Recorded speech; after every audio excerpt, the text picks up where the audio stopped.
বাজার নিয়ন্ত্রণে নতুন সরকারের কাছে ৫ দফা দাবি জানিয়েছে ভোক্তা অধিকার সংরক্ষণ সংগঠন ক্যাব।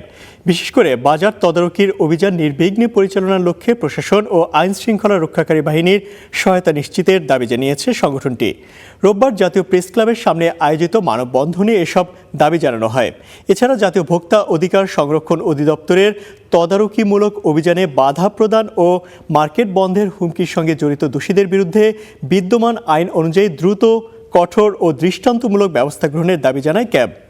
বক্তারা বলেন, গত ১৮ ফেব্রুয়ারি মৌলভীবাজারের ভোক্তা অধিকার সংরক্ষণ অধিদপ্তরের সহকারী পরিচালক জব্বার মণ্ডলের সঙ্গে ব্যবসায়ীদের আচরণ ছিল আইন শৃঙ্খলা পরিপন্থী এবং ঔদ্ধত্যপূর্ণ। এছাড়া বাজার নিয়ন্ত্রণ ও মনিটরিংয়ে সরকারকে আরও সক্রিয় হওয়ার তাগিদ দেন ক্যাব নেতারা।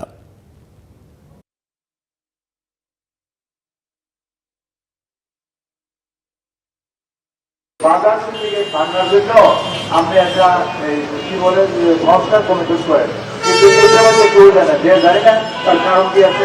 আমরা সংস্কার কমিশন করার জন্য আমাদের অনেকগুলো সংস্কার কমিশন হইলেও কিন্তু বাজার নিয়ন্ত্রণ করার জন্য, বাজার থেকে ভাঙার জন্য বেশি সংস্কারের দরকার, সেটা কিন্তু করা হয় না।